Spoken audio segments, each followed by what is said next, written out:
आज हम श्रीमद् भागवत महापुराण के इस 10वें दिन के पहले सत्र में भगवान शंकर की उत्पत्ति कैसे हुई थी, रुद्र का जन्म कैसे हुआ था और जब हिरण्याक्ष ने पृथ्वी को समुद्र में डुबा दिया था तो वो कौन सा समुद्र था जिसमें पृथ्वी को डुबाया था, उन सब रहस्यों के बारे में मूल श्रीमद् भागवत महापुराण को सुनते हुए जानकारी प्राप्त करेंगे।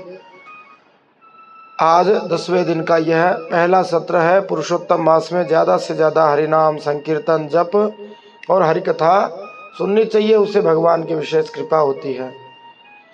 नारायणं नमस्कृत्य नरं चैव नरोत्तमं देवीं सरस्वतीं व्यासं ततो जयमुदीरयेत्।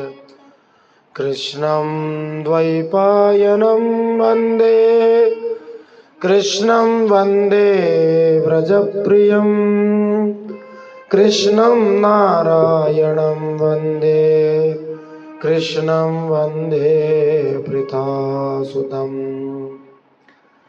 कृष्णाय वासुदेवाय हरये परमात्मने प्रणतः क्लेशनाशाय गोविन्दाय नमो नमः। वसुदेवसुतं देवं कंसचाणूरमर्दनं देवकी परमानन्दं कृष्णं वन्दे जगद्गुरुम्। वंशी विभूषितकरां नवनीरदाभात्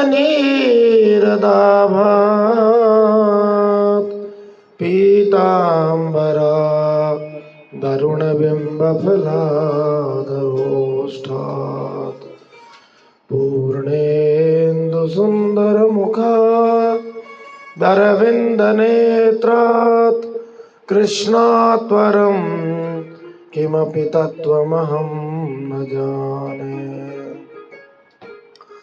जय जय श्री राधारमण जय जय नवल किशोर जय गोपीचित छोर प्रभु जय जय माखन चोर। हरि जो आय विराजिए कथा सुनऊ इतिहास,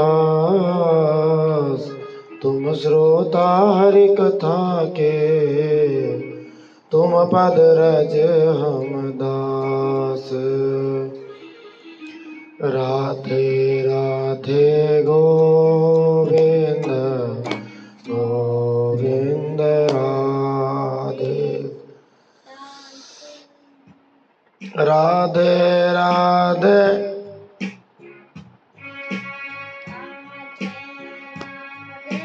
गोविंद गोविंद राधे राधे राधे गोविंद गोविंद राधे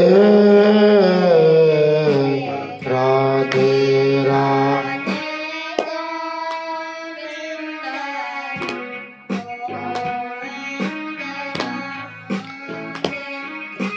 राधे राधे गोविंद राधे राधे राधे गोविंद गोविंद राधे भजमान राधे राधे गोविंद गोविंद राधे राधे गोविंद गोविंद राधे राधे गोविंद गोविंद राधे राधे राधे गोविंद राधे राधे गोविंद गोविंद राधे राधे राधे गोविंद गोविंद राधे राधे राधे गोविंद राधे गोपाल राधे गोविंद राधे गोपाल गोविंद राधे गोपाल राधे गोविंद राधे गोपाल राधे राधे राधे भज मन राधे राधे राधे राधे गोविंद गोविंद राधे let's say राधे राधे गोविंद गोविंद राधे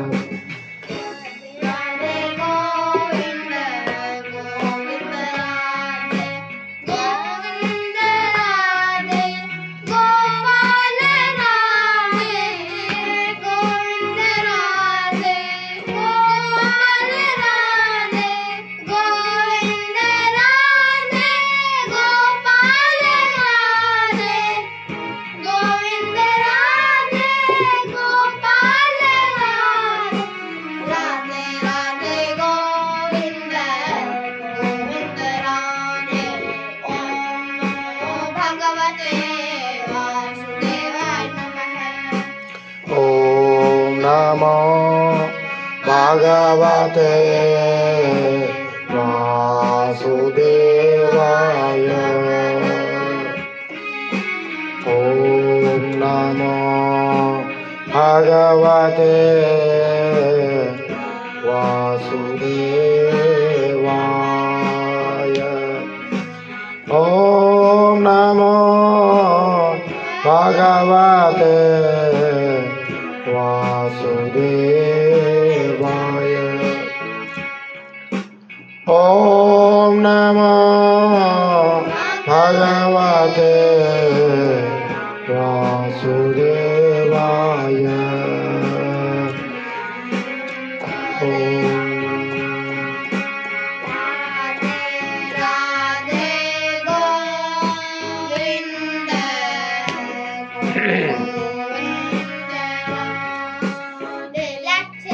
बोलिए राधा कृष्ण भगवान की जय।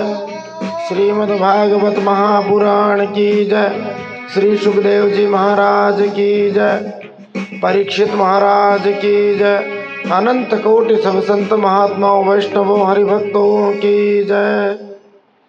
अनंत कोटि ब्रह्मांड नायक परात्पर ब्रह्म पुरुषोत्तम जगदाधार जगन नियंता जगदीश्वर जगत गुरु जगन्नाथ भगवान श्री हरि के पावन चरणों में प्रणाम करते हुए भगवत स्वरूप श्रीमद् भागवत को प्रणाम करते हुए श्री सुखदेव जी परीक्षित महाराज श्री सूत जी शौनकादि ऋषियों को भगवान नरनारायण को वेद व्यास जी को गणेश जी महाराज माता सरस्वती अनंत कोटि सब संत महात्माओं वैष्णवों हरिभक्तों को प्रणाम करते हुए इस पावन पुरुषोत्तम मास में हम भगवान की पवित्र श्रीमद् भागवत महापुराण की कथा सुन रहे हैं, मूल ग्रंथ का आनंद ले रहे हैं।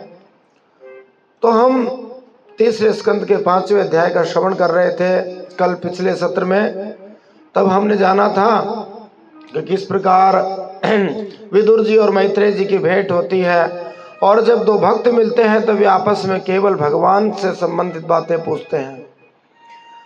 तो मैत्रेय जी से विदुर जी ने बहुत सारे प्रश्न किए थे कि आप हमें सृष्टि के बारे में बताइए, कैसे सृष्टि उत्पन्न हुई, कैसे भगवान लीलाएं करते हैं। तो मैत्रेय जी बताते हैं कि भगवान ने जब विराट पुरुष ने वो एक पुतला बनाया और उस पुतले में सब कुछ डाल दी, लेकिन फिर भी उसमें जब चेतना नहीं आई तब मैत्रेय जी कहते हैं एते देवाः कला विष्णु, ये जितने देवता हैं ये सब भगवान श्री हरि विष्णु की कला है, उन्हीं के अंश हैं। वे पुतला तो बन गया लेकिन उसमें जब कोई आत्मा प्रविष्ट नहीं हुई, क्योंकि पहले केवल पुतला बनाया गया था, तो वे अपने कार्य में सफल नहीं हुए। विश्व रचना कैसे करें, इसलिए हाथ जोड़कर भगवान से प्रार्थना करने लगे। तब देवताओं ने भगवान नारायण से प्रार्थना करी।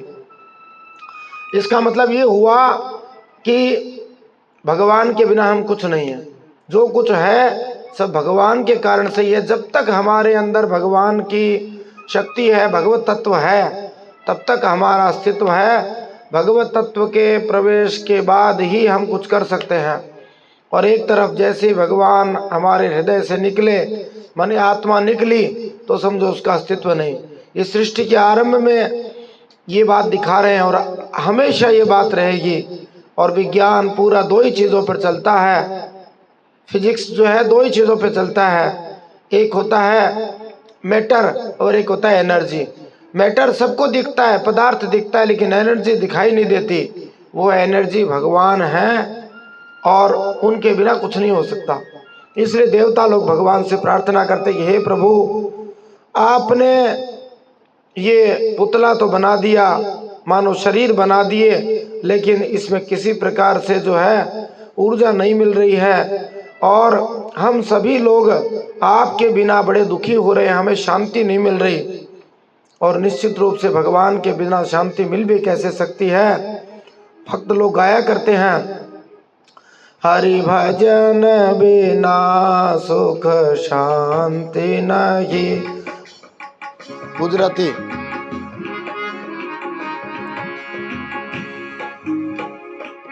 हरि भजन बिना सुख,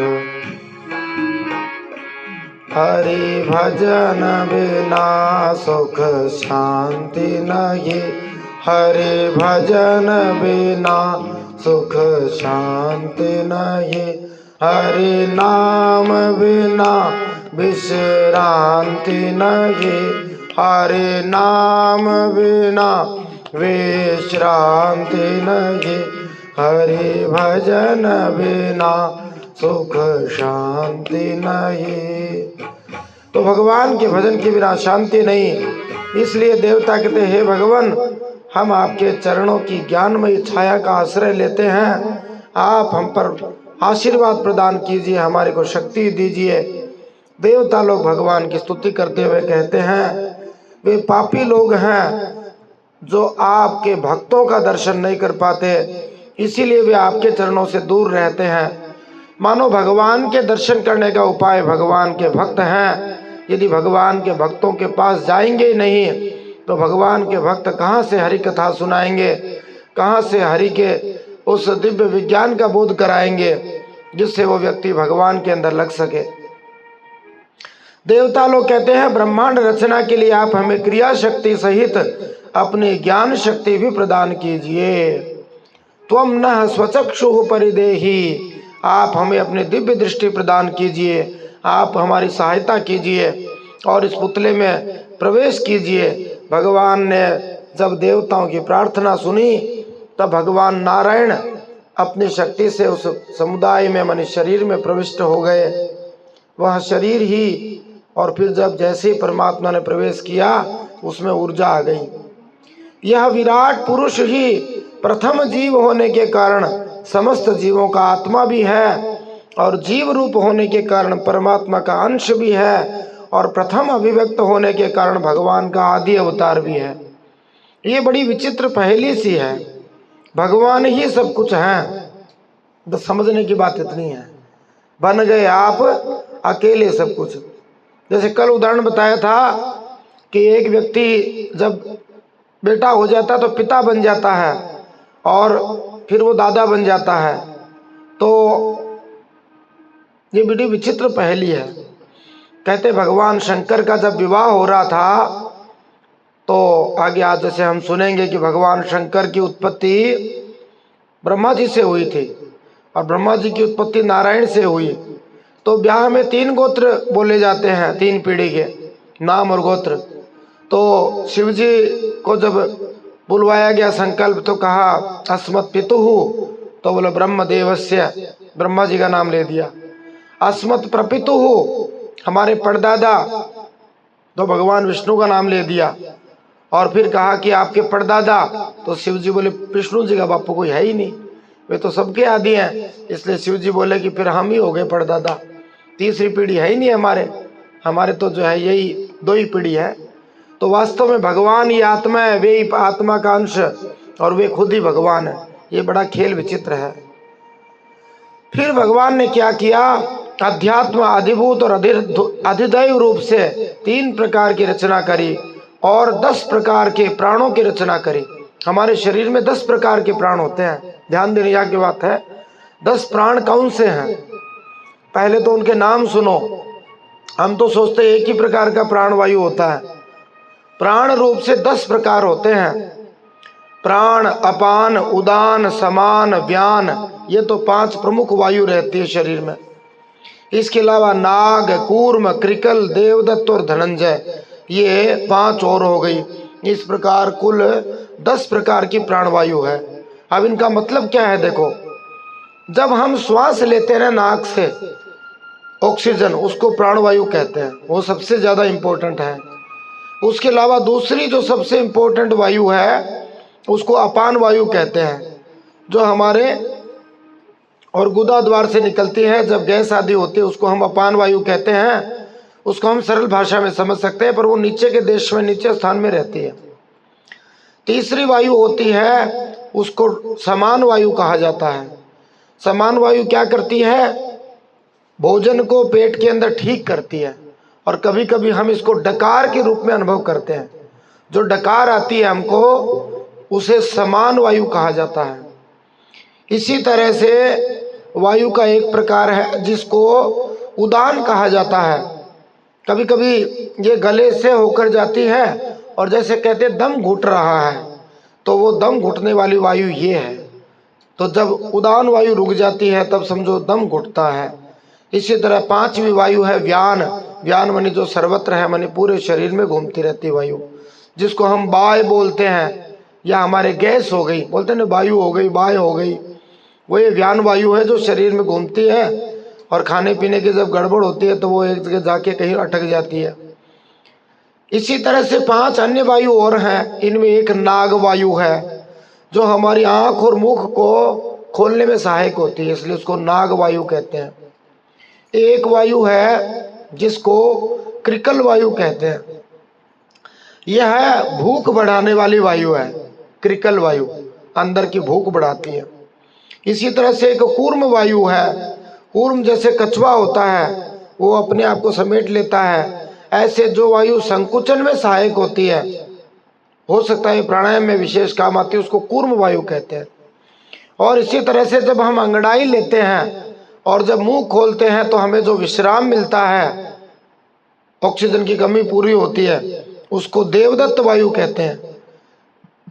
और अंतिम वायु धनंजय वायु है। वो वायु संपोषण में सहायक बनती है। अब जो लोग समझते हैं कि पुराने भारतीयों को कुछ पता नहीं था, उनको भागवत पढ़नी चाहिए, तो उन्हें पता लगेगा कि हमारे यहाँ केवल ऑक्सीजन की बात नहीं कही गई, 10 प्रकार की प्राणवायु के बारे में हमारे यहाँ बात की गई है। अब जो है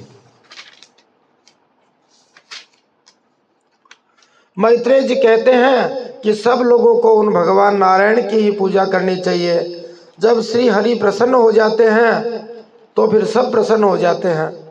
और चारों वर्ण सब एते वर्णाः स्वधर्मेण यजन्ति स्वगुरुम हरिम। बड़ी काम की बात है कि सब लोग अपने गुरु, अपने आराध्य भगवान हरि की ही पूजा करते हैं और सबको हरि की ही पूजा करनी चाहिए। और हरि के रहते कोई ऐसा नहीं जिसको हम निगुरा कह सकें। हरि सबके गुरु हैं, इसलिए सभी को उन आत्मस्वरूप भगवान हरि की, भगवान नारायण की, जो हमारे सबके गुरु हैं, हमारे सबके आराध्य हैं, हमारे सबके प्राण धन हैं, उनकी श्रद्धा से पूजा करनी चाहिए। फिर मैत्रेय जी कहते हैं कि निश्चित रूप से एकांत लाभम वचसो नुपुंसाम, उन भगवान नारायण की पूजा करना, उन्हीं के गुणों का गान करना, मनुष्यों की वाणी का और विद्वानों के मुख से भगवत कथामृत का पान करना, यही महापुरुषों का मत है। महापुरुष यही कहते रहते हैं कि निरंतर आप हरि गुण गान करो और अपने कानों से पान करो, सुनते रहो। यही हमारा कान होने का सबसे बड़ा लाभ है। ब्रह्मा जी ने 1000 वर्ष तक, दिव्य वर्ष तक तपस्या करी थी, फिर भी वे अपने योग पर, तब उन्होंने योग परिपक्व बुद्धि से विचार किया, तो भी क्या वे भगवान की पूरी महिमा को पार पा सके? तो जब ब्रह्मा जी भी भगवान की पूरी महिमा को नहीं जान सके तो हम क्या जान सकते हैं?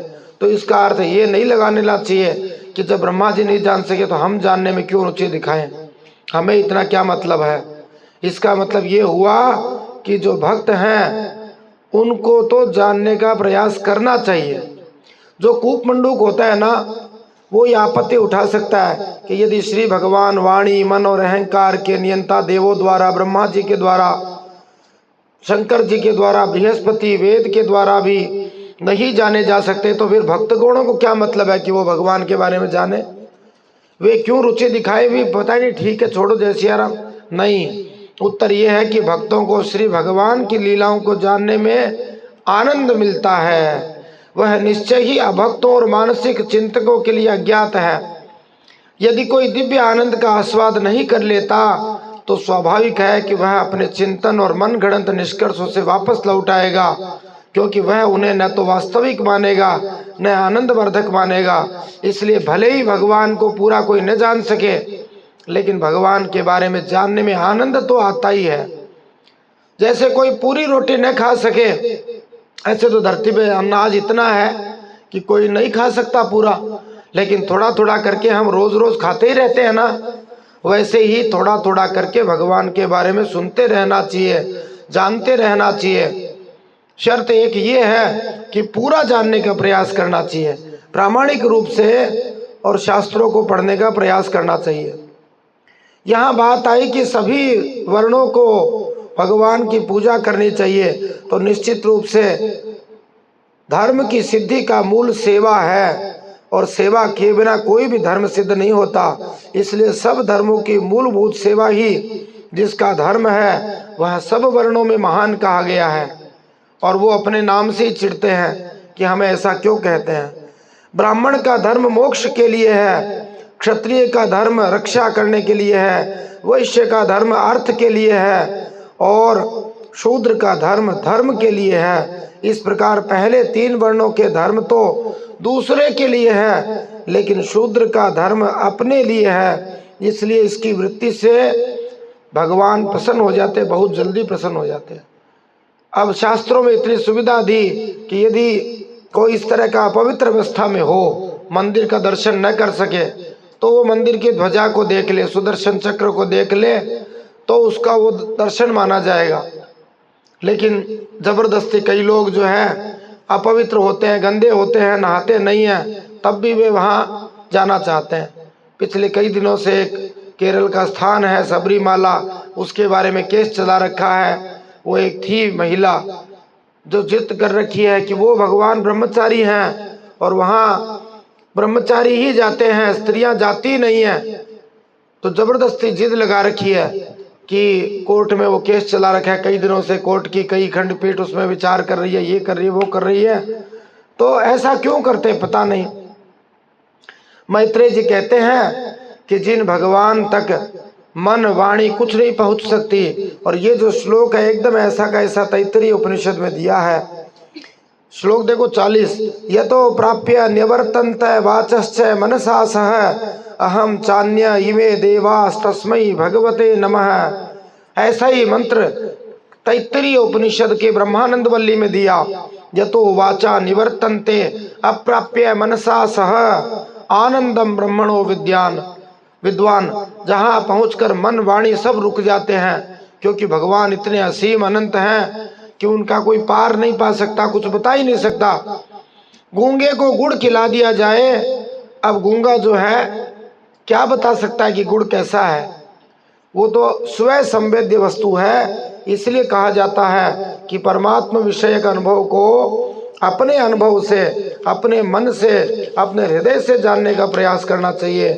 दूसरा, यदि किसी चीज का आनंद ले रहा है तो हम थोड़ा अंदाजा अनुमान लगा सकते हैं, लेकिन हमें वास्तविक आनंद जो है वो हमारे स्वयं के भोजन करने से या उसका आस्वादन करने से ही थोड़ा बहुत पता लग सकता है।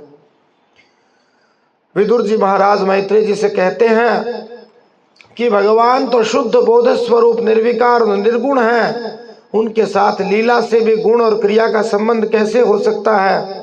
देखो, भागवत के जो श्रोता हैं वे बुद्धू नहीं है, उल्लू नहीं है कि केवल सुनते रहते हैं बाठे दगड़ से।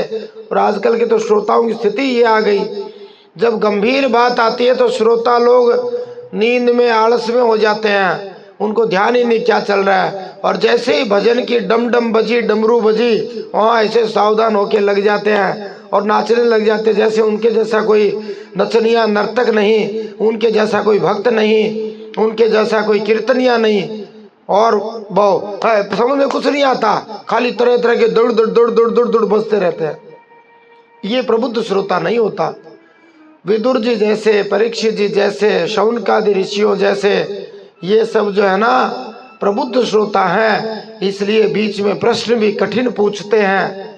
ऐसे उल्लू पुल्लू नहीं है कि जो आए सो ठीक है, महाराज को 7 दिन कथा कहनी है, अपने को सुननी है, इलाज कोई है नहीं, बैठे हैं। चलो कई तो क्या करते हैं, अपना गमछा रख के नीचे मोबाइल चलाते रहते हैं, और कई जो है महाराज कथा करें और ऐसे आराम से अपना खर्राटा मार लेते हैं, क्योंकि ये छोटे 7 दिन खत्म हो जाए तो बढ़िया है। बीच में कहीं इधर उधर गप्प मार लेते हैं, घूम लेते हैं, फिर लेते हैं, नहीं तो अपना छोटा सा वो लगा के कान में यूं देखते रहते हैं। तो विदुर जी जैसे श्रोता प्रबुद्ध हैं, इसलिए वे गंभीर प्रश्न पूछते रहते हैं। तो मैत्रेय जी कहते हैं, सुनो भाई, देखो बात ये है, जो आत्मा सबका स्वामी है और सर्वथा मुक्त है, वही दीनता और बंधन को प्राप्त हो। यह बात युक्ति विरुद्ध तो है, लेकिन माया इसी को कहते हैं। देखो, हमारी आत्मा मुक्त है, इसमें कोई बंधन नहीं है, लेकिन फिर भी ये बंधन में आ जाती है, इसी को माया कहते हैं। जो चीज सर्वथा मुक्त हो फिर भी वो बंध जाए, इसलिए यह माया के कारण से ही होता है। उदाहरण देकर, सपने वाला उदाहरण हमेशा भागवत में बहुत बार आया है। संसार को भगवान शंकर ने क्या कहा, उमा उमा,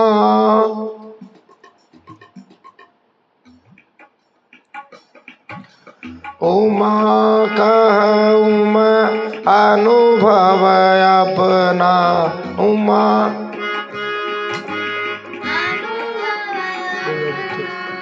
उमा कहूँ मैं अनुभव अपना, उमा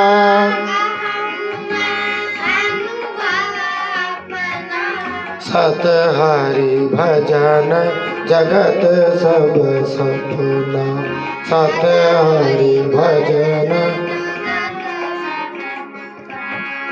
उमा कहूँ मैं अनुभव अपना, उमा कहूँ मैं अनुभव, सत हरि भजन जगत सब सपना, सत हरि भजन।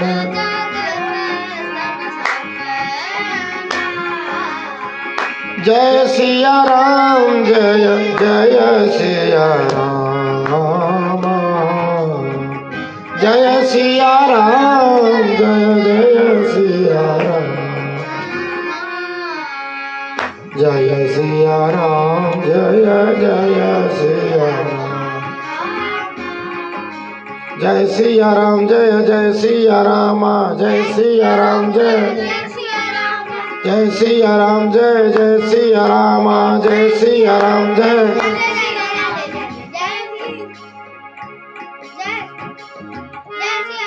तो भगवान शंकर कहते हैं, उमा कहूँ मैं अनुभव अपना, मैं अपना अनुभव कहता हूँ कि सत हरि भजन जगत सब सपना।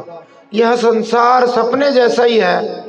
वास्तव में जब कोई व्यक्ति मर जाता है ना, तब वो व्यक्ति ऐसे गायब हो जाता है कि कोई को समझ में नहीं आ सकता, कोई कुछ सोच नहीं सकता कि अभी तक जो व्यक्ति जीवित था, खा रहा था, पी रहा था, बैठा था, बात कर रहा था, बोल रहा था, पैसे ला रहा था, ये कर रहा था, वो कर रहा था, अब वो हलचल क्यों नहीं कर रहा?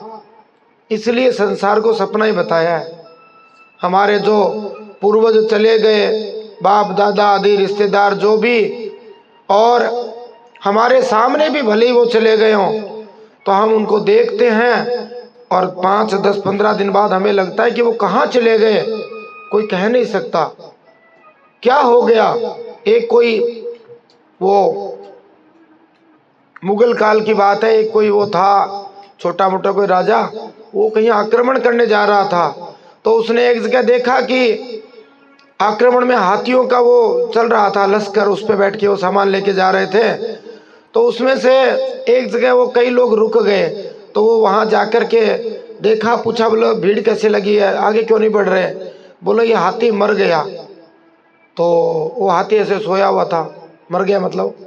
तो बोले मर क्या गया, मैंने तो इसको कई बार देखा है, ऐसे ही सोता है, ये सोया हुआ है, मरना क्या होता है? अरे बोले कि वो सोता है वो अलग चीज़ है, वो तो उठ जाता है, अभी जो सोया वो उठेगा नहीं। कहा ये क्या मतलब की बात हुई? रोज मैं देखता हूँ उसको सोता है, उठता है, दिन में 5 बार सोता है, 5 बार उठता है, अभी उठाओ उसको, ऐसे हुड़ हुड़ करो, तो हुड़ हुड़ किया, डंडा लगाया, उठे नहीं।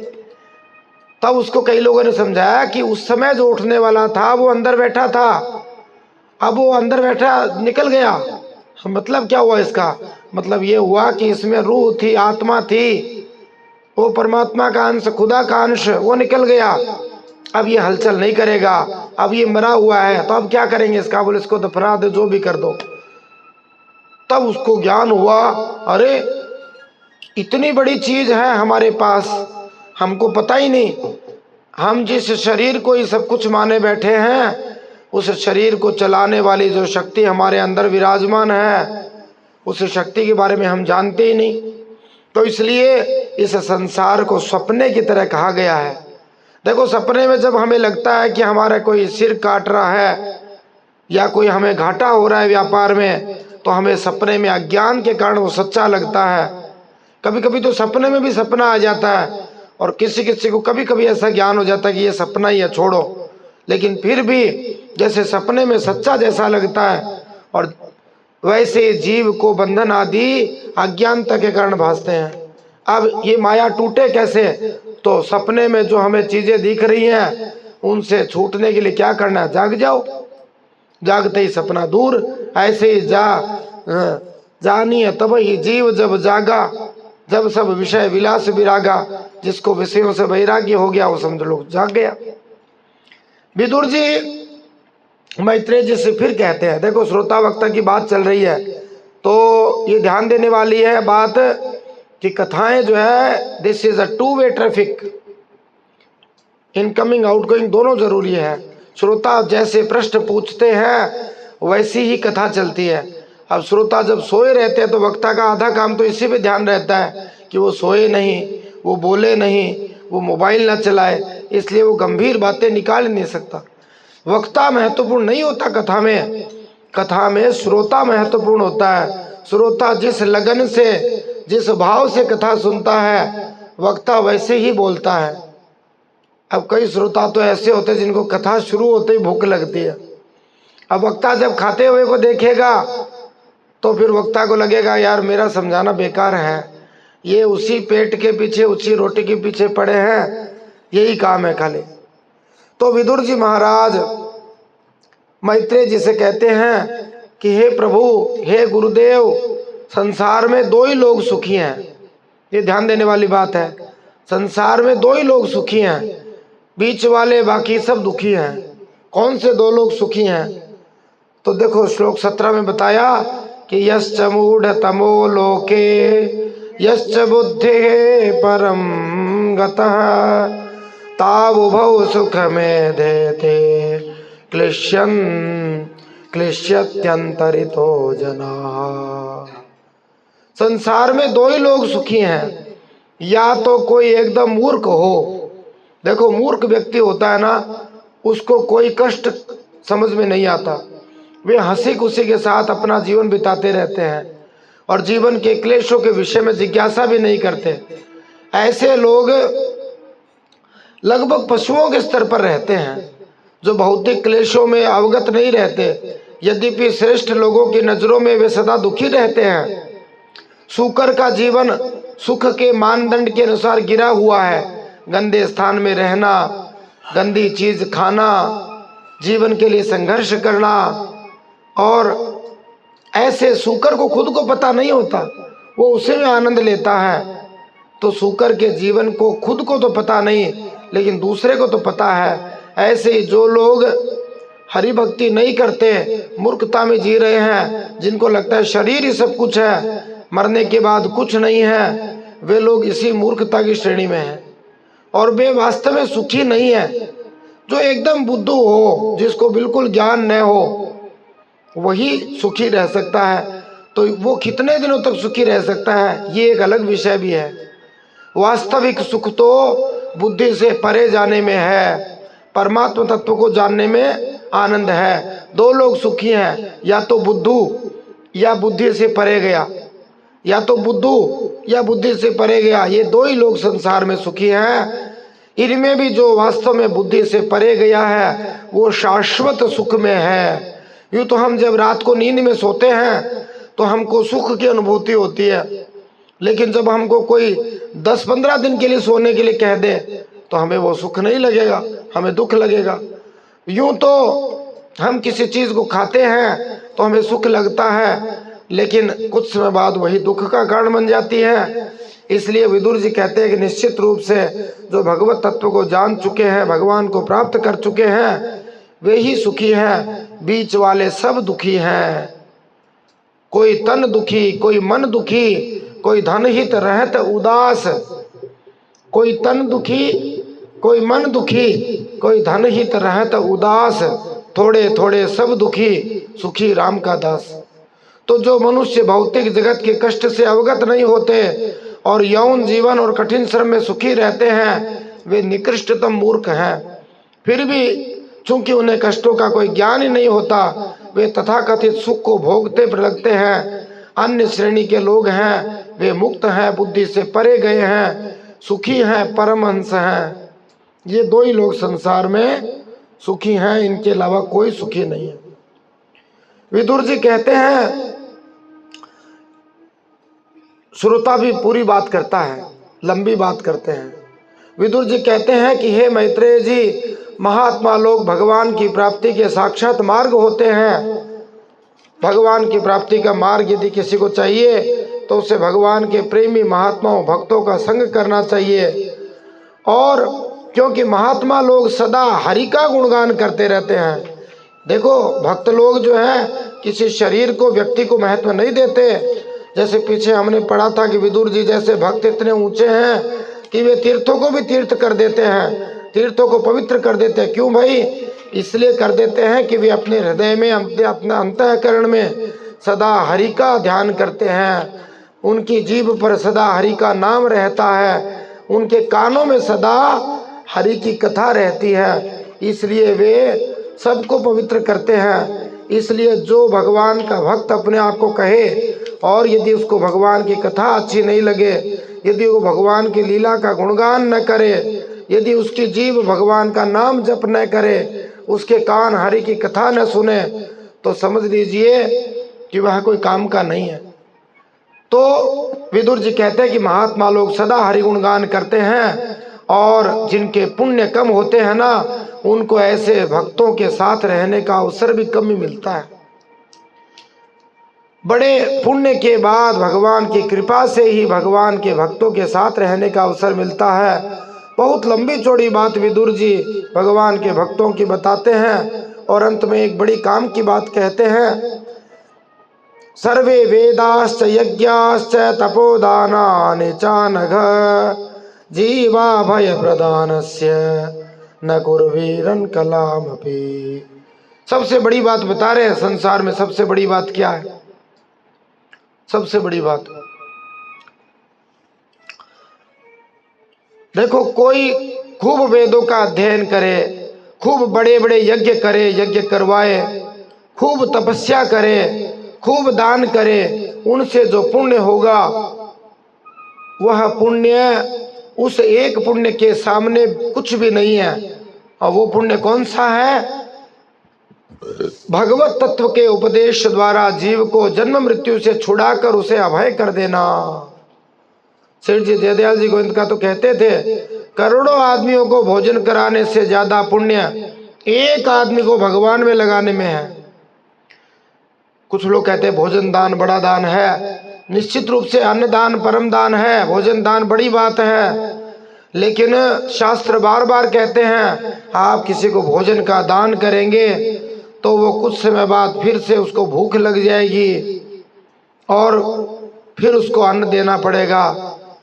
लेकिन जब आपने एक बार उसको भगवत तत्व का ज्ञान दे दिया तो वह जब मरेगा तो वह जन्म मृत्यु के चक्कर से छूट जाएगा, परम पद को प्राप्त कर लेगा।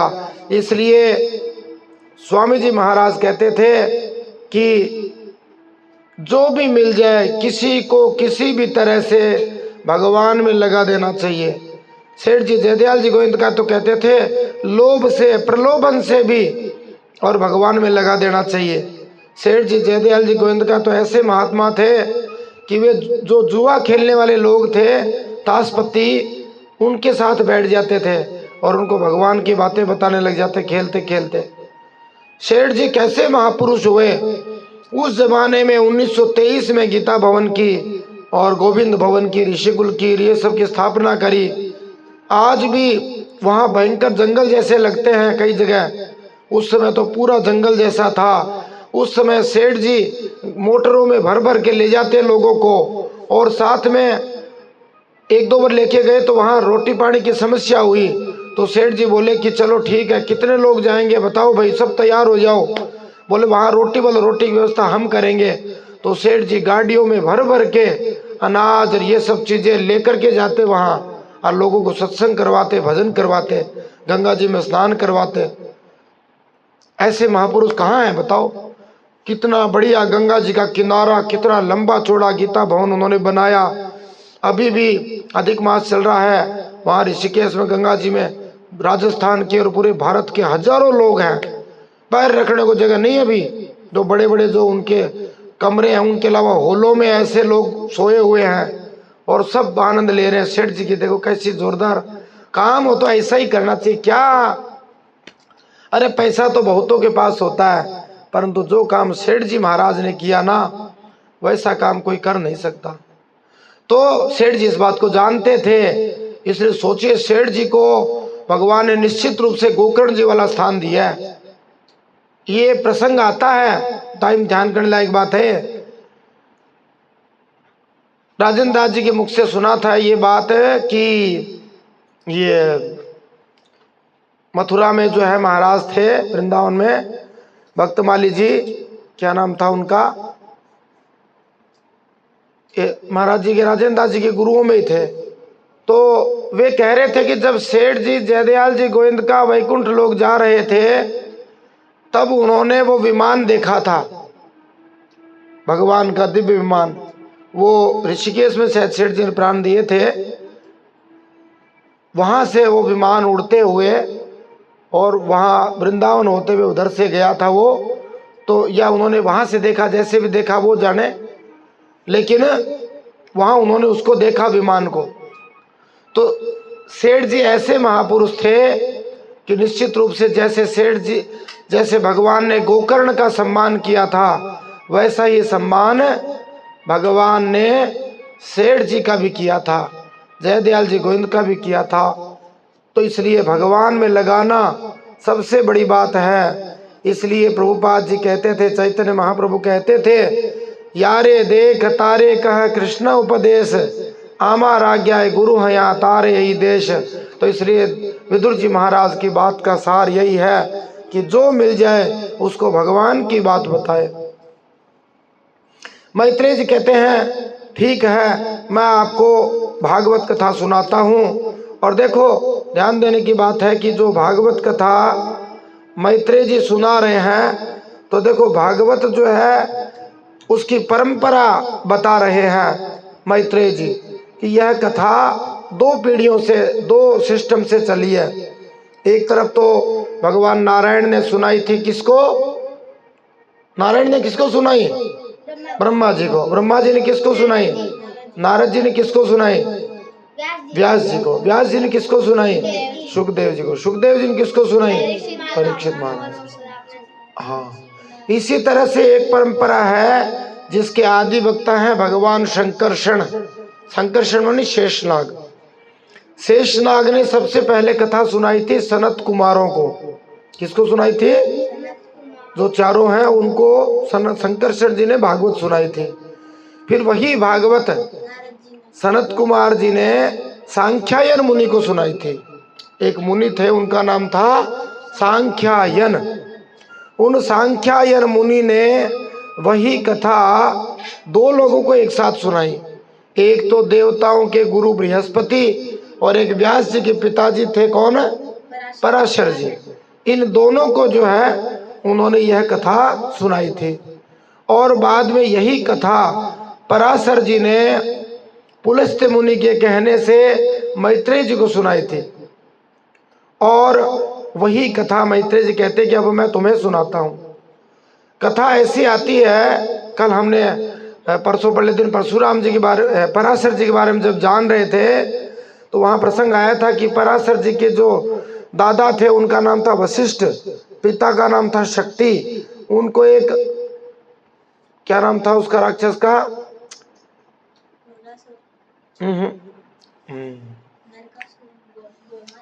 नहीं, राक्षस था एक, उस कलमासपादासुर नाम था उसका।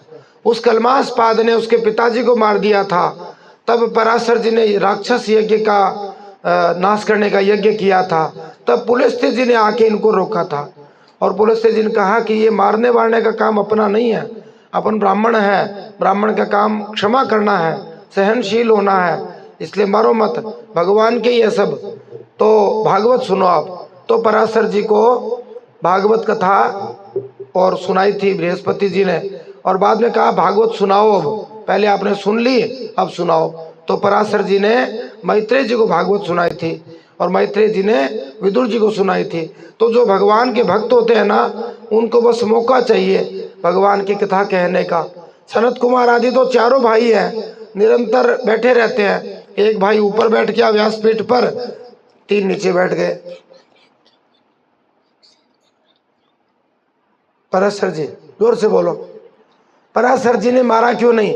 इतनी भी नहीं बताया ना कि पुलस्त्य जी ने आके कहा कि आप ब्राह्मण है, ब्राह्मण का धर्म मारना नहीं है, क्षमा करना है। सब भगवान की सृष्टि में बनाए हुए ना, संसार में कोई भी खराब नहीं है। ठीक है कि परीक्षित है, सब बढ़िया है। तो भक्तों को मौका चाहिए। मैत्रेय जी ने अब फिर से सृष्टि का वर्णन सुनाना शुरू किया है। ये सृष्टि का वर्णन यहाँ 2-3 बार आया है और अलग अलग तरीके से आया है। निश्चित रूप से हम अपने शरीर को, अपने आप को नहीं समझ सकते, इतनी बड़ी सृष्टि को कैसे समझ सकते हैं। तो मैत्रेय जी कहते हैं सृष्टि के पहले विशाल जल में सब कुछ डूबा हुआ था। उस समय केवल एक ही थे। कौन थे? एक श्री नारायण थे। वे शेष शैया पर पोड़े हुए थे। ध्यान रखने की बात है कि भगवान हमारी तरह नहीं सोते घोड़ा गधा बेच करके, कि चाहे उसको खुद को ही बेचा है उसको पता ही नहीं लगे। भगवान योग निद्रा में सोते हैं, सोए हुए थे और उन्होंने अपनी ज्ञान शक्ति को अक्षुण्ण बनाए रखा था और आंख बंद करके भगवान विश्राम कर रहे हैं। लोगों को लगता है कि भगवान विष्णु सबसे मौज में है, सोए सोए वो परेशान नहीं होते क्या आंख बंद करके? वो वास्तव में योग निद्रा में रहते हैं, अपने भक्तों का चिंतन करते रहते हैं और देखते रहते हैं वो कि किसको क्या समस्या है, क्या चाहिए क्या नहीं चाहिए। उनके वो कैमरा चलता रहता है और वो मस्ती में रहते हैं।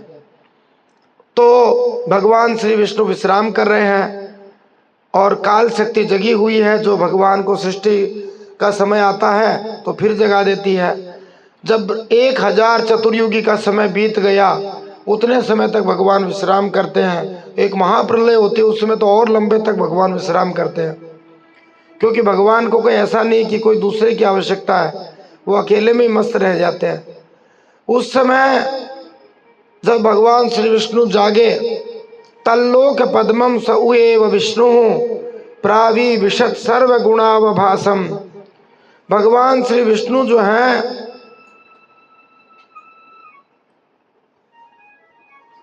वे जब जागे तो जागते ही भगवान की नाभि से एक कमल प्रकट हुआ और उस कमल में भगवान विष्णु अंतर्यामी रूप से प्रविष्ट हो गए और उसमें बिना पढ़े ही स्वयं संपूर्ण वेदों को जानने वाले साक्षात वेद मूर्ति ब्रह्मा जी प्रकट हो गए कमल के अंदर।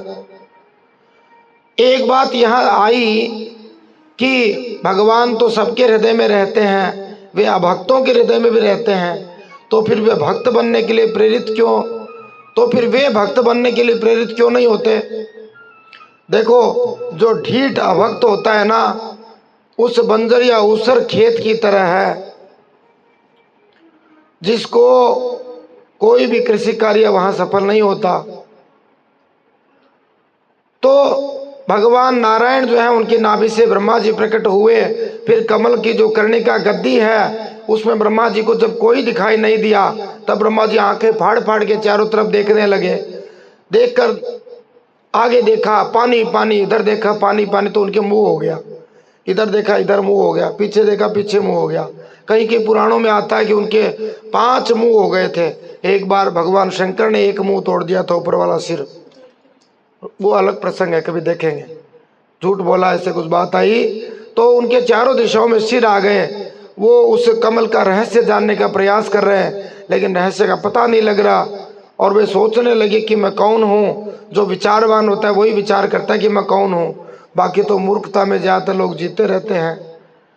यह काल ही भगवान का चक्र है जो प्राणियों को भयभीत करता हुआ उनकी आयु नष्ट करता रहता है।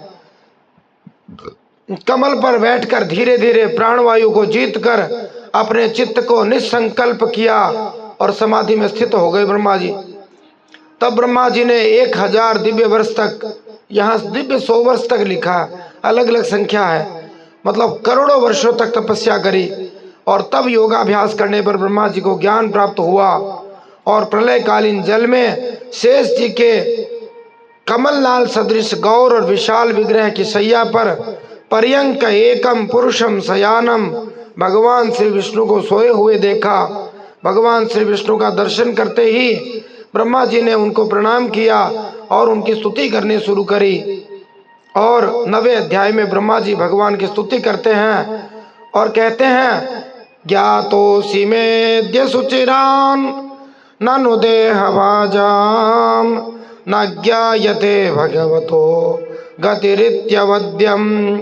हे प्रभु, मैं बहुत दिनों की तपस्या के बाद आपको जान सका हूँ। कैसे दुर्भाग्य की बात है कि जो जीव है वो आपके स्वरूप को जान ही नहीं पाते, और उससे भी ज्यादा दुर्भाग्य की बात है कि वे जीव जानना ही नहीं चाहते कि मैं कौन हूँ, भगवान कौन है। तो ब्रह्मा जी ने इतनी तपस्या करी तब भगवान का दर्शन हुआ। और कलयुग में तो भगवान इतने सरल हैं, इतने सहज हैं, यदि कोई ठीक से थोड़ी भी आराधना कर ले तो भगवान अपने आप को बेचने तक को तैयार हो जाए, क्योंकि कलयुग में ग्राहक बहुत कम हो गए हैं। ब्रह्मा जी कहते हैं, तद्वा इदम भुवन मंगल मंगलाय ध्याने स्वनो दर्शितम। आपका वह रूप जो सारे संसार का मंगल करने वाला है उसका मैंने ध्यान में दर्शन किया है। ब्रह्मा जी कहते हैं, इस प्रजा को जब मैं कष्ट उठाते देखता हूँ तो मेरा मन बड़ा खिन्न होता है। ये आपका भजन करके आपके धाम में क्यों नहीं आ जाते, इनके संसार चक्र की निवृत्ति क्यों नहीं हो जाती। ब्रह्मा जी पितामह कहलाते हैं और ब्रह्मा जी वैसे ही चिंता करते जैसे माता पिता चिंता करते हैं। ब्रह्मा जी भी महान भक्त हैं, 12 महाभागवतों में ब्रह्मा जी का नंबर 1 है। इससे ब्रह्मा जी कहते हैं, लोग मर रहे हैं, दुख हो रहे हैं, क्यों जो है दुख पा रहे हैं, भूख प्यास सह रहे हैं, कभी हवा लग रही है, कभी पित्त बढ़ रहा है, कभी वायु बढ़ रही है, कभी कफ बढ़ रहा है, कभी सर्दी खूब है, कभी गर्मी है, कभी वर्षा आ रही है, कभी एक दूसरे पर क्रोध कर रहे हैं, कभी एक दूसरे को मार रहे हैं। भगवान का भजन क्यों नहीं कर लेते भाई, क्यों लड़ाई चक्कर में पड़े हो, और भजन करके शाश्वत आनंद की ओर बढ़ जाओ, भगवत धाम की ओर पहुंच जाओ, ताकि शाश्वत रूप से आपको मौज मिल जाए। ब्रह्मा जी कहते हैं, औरों की तो बात ही क्या, जो बड़े से बड़े मुनि हैं वे भी यदि आपकी कथा नहीं सुनते हैं ना तो उनको संसार में फंसना पड़ता है। इसलिए संसार से निकलने का एकमात्र उपाय जो है ना, वो भगवान की कथा है, भगवान की महिमा का गायन सुनना है। कथा हमेशा से एक ऐसी चीज रही जिसको सुनने से उत्साह मिलता है, कहानी, और वो भी भगवान और भक्तों की हो तो निश्चित रूप से उत्साह मिलता है और इस तरह वो साधन में आगे बढ़ सकता है। देखो, जैसे कोई केवल नाम जप करे तो भी अधूरा साधन है, और यदि कोई केवल कथा सुने तो भी अधूरा है। कथा का फल है भगवान के नाम में प्रीति हो जाना, और नाम में प्रीति तब होगी जब हम ठीक से कथा सुनेंगे, ठीक से भगवत तत्व को जानेंगे। जैसे किसी के हाथ में 2000 रुपये का 500 रुपये का नोट है और छोटा बच्चा है, वो उस नोट का मूल्य जानता ही नहीं, तो वो उस नोट को किसी को भी देने को तैयार हो जाएगा। लेकिन जैसे ही उसको उस नोट का मूल्य पता लगेगा कि 500 रुपये में इतनी चीज आती है, तो वो किसी को नहीं देगा। ऐसे ही हम लोग भगवान का नाम क्यों नहीं लेते? क्योंकि हमें भगवान के नाम का मूल्य पता नहीं लग रहा। अब पता लगेगा कैसे? छोटा एकदम बच्चा है, नन्हा, छोटे बच्चे को 10 का नोट दे दो और 500 का नोट ले लो, वो दे देगा। लेकिन जैसे जैसे सयाना होने लग जाए तब उसको कहो कि ये 500 का नोट दे दो और ये वाला नोट ले लो, तो वो नहीं लेगा, क्योंकि उसको धीरे धीरे व्यवहार करते करते पता लग गया कि ये चीज 10 रुपए की आती है, ये 50 की आती है, 100 की आती है, 500 की आती है। ऐसे ही हम लोग भगवान का नाम ले ही नहीं रहे, हमारा भगवान से कोई कनेक्शन ही नहीं हो रहा, तो हमें भगवान के नाम का मूल्य भी कैसे पता लगे? तो भगवान के नाम का मूल्य तब पता लगेगा जब हम भगवान का नाम लेना शुरू करेंगे। भगवान का नाम इतना अमूल्य है, हम अज्ञानता में जी रहे हैं, तो दोनों अन्योन्याश्रय हैं। कथा सुनने से भगवान के नाम में प्रीति होती है, और भगवान के नाम में प्रीति कब होगी? जब हम विमल महात्माओं भक्तों से हरि कथा सुनेंगे, भगवान की महिमा सुनेंगे। ब्रह्मा जी कहते हैं कि देवता लोग भी हृदय में तरह तरह की कामनाएं रखते हैं और तब आपकी पूजा करते हैं, तो आप तब भी उतने प्रसन्न नहीं होते जितना आप सारे प्राणियों पर दया करने से होते हैं। इसलिए काम की बात क्या आई कि यत् सर्वभूत दयया सदलभ्य यही को, मतलब सारे प्राणियों पर दया करनी चाहिए। जो सब पर दया करता है उस पर भगवान कृपा करते हैं। तो यहाँ पर वो बात आई थी, मूल बस दूसरी जगह कही गई कि अभक्त हृदय, यदि श्री भगवान अभक्तों के हृदय में भी रहते हैं तो फिर वे भक्त बनने के लिए प्रेरित क्यों नहीं होते? उनको भी तो भक्त बनना चाहिए। तो कहते हैं जो ढीठ भक्त होते हैं ना, वो ऊसर भूमि की तरह होते हैं, बंजर भूमि की तरह, जहाँ कोई भी बीज डालो उगने वाला नहीं है। और श्री भगवान का अंश होने से प्रत्येक जीव को भगवान ने स्वतंत्रता दी है कि आप अपने हिसाब से चुनाव करो, लेकिन इस स्वल्प स्वतंत्रता का जब कोई दुरुपयोग करता है और अभक्तगण श्री भगवान और धर्म प्रचार के कार्य में लगे, उनके शुद्ध भक्त दोनों के प्रति अपराध करते जाते हैं, अपराध पर अपराध करते जाते हैं। परिणाम ये होता है कि वे ऊसर भूमि की तरह रह जाते हैं जिनमें उत्पादन कर पाने की कोई शक्ति नहीं होती। तो ऐसे लोग जो भगवान के भक्त क्यों नहीं बनते? तो वे भक्तों का संग नहीं करते, इसलिए वे सूखे के सूखे रह जाते हैं। मेरा जीवन कोरा कागज कोरा ही रह गया, या जैसे उन्होंने कबीर जी ने कहा कि पानी बिच मीन पियासी मोही देखत आवे हासी।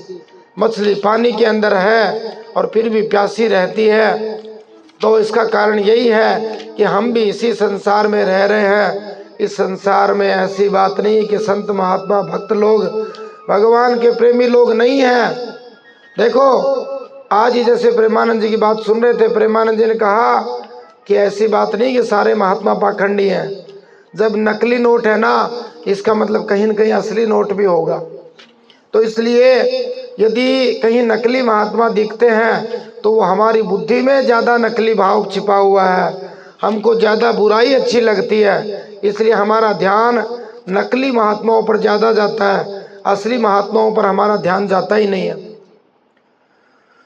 ब्रह्मा जी भगवान की स्तुति कर रहे हैं। ये भगवान की भागवत की जो स्तुतियां हैं बड़ी गहरी है। ब्रह्मा जी कहते हैं जो आपको अर्पण कर दिया जाता है उसका कभी नाश नहीं होता, वह अक्षय हो जाता है। इसलिए आपकी प्रसन्नता प्राप्त करना ही मनुष्य का सबसे बड़ा कर्म फल है, क्योंकि आप जब प्रसन्न हो जाते हैं तो फिर ऐसा कौन है जो प्रसन्न न हो जाए, ऐसी कौन सी चीज है जो मिल न जाए। ब्रह्मा जी कहते हैं प्राण त्याग के समय, मरते समय आपके अवतार, आपके नाम, आपके गुण, देवकी नंदन, यशोदा नंदन, नंद नंदन, कंस निकंदन, जनार्दन, इनको यदि कोई सुन ले तो उसे वैकुंठ लोक की प्राप्ति हो जाती है। फिर भी वे आपकी शरण में नहीं आते। ब्रह्मा जी कहते हैं कि मेरी आयु 2 परार्ध की है। ब्रह्मा जी की आयु 1 परार्ध की बीत चुकी है और दूसरे परार्ध की आयु चल रही है। ब्रह्मा जी कहते फिर भी मैं आपसे डरता हूं। ब्रह्मा जी की आयु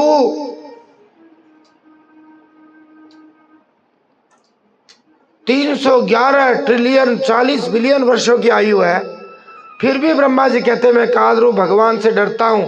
और अदनी सी आयु लेकर आने वाला मूर्ख मनुष्य, 40, 45, 50, 60 वर्ष की आयु लेने वाला मनुष्य स्वर्ग में सीढ़ी लगाने के बारे में सोचता है, अपने कल्याण के बारे में बिल्कुल नहीं सोचता। और देखो जिसको सोचना है वो सोचे। कई लोग तो ऐसा कहते हैं कि सारे लोग भजन करने लग जाएंगे तो फिर संसार का काम कैसा चलेगा।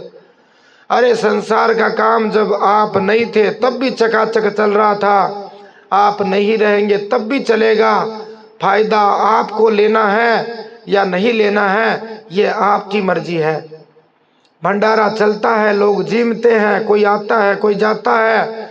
आपको भूख है तो आप जीम लो, आप अपना काम कर लो। लेकिन लोग भगवान की टेंशन करेंगे कि भाई भगवान की सृष्टि भी चलानी पड़ती है। भगवान तो कहते हैं कि मेरी सृष्टि की टेंशन मत लो, भगवान के पास इतनी पावर है। क्या ये शरीर हमने बनाया था? क्या ये संसार की चीजें हमने बनाई? कौन सी चीज हमारी बनाई हुई है बताओ? ओए, संसार में कौन सी चीज हमारी बनाई हुई है? क्या मिट्टी हमने बनाई?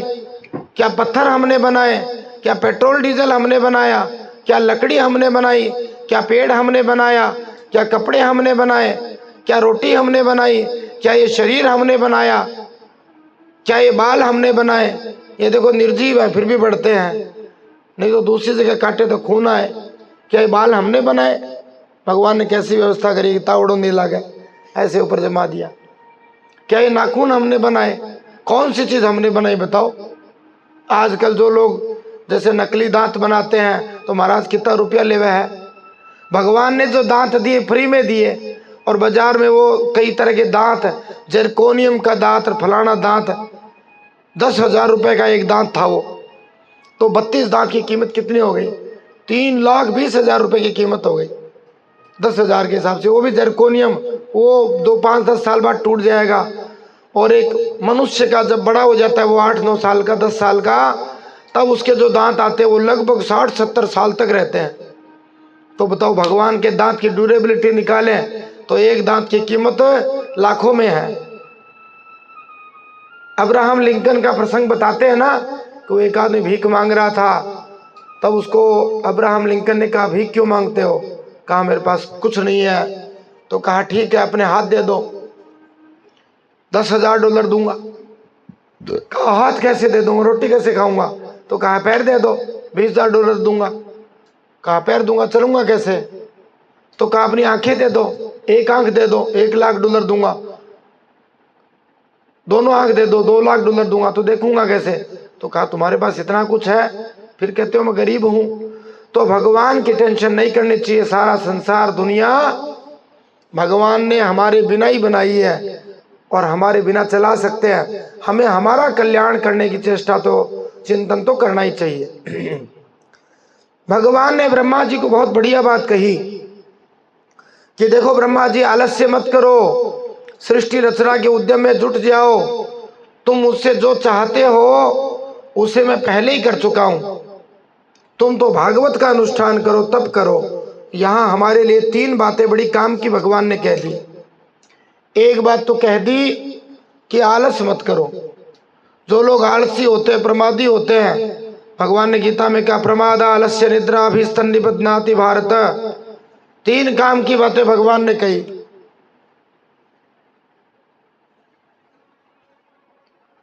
प्रमाद, आलस्य और निद्रा में जो रहता है वो कुछ नहीं कर सकता। तो भगवान कहते हैं तो आलस छोड़ो, अपना समय जो है खराब मत करो बिल्कुल। और दूसरी बात भगवान कहते हैं कि ब्रह्मा जी को कह रहे कि सृष्टि रचना में लग जाओ।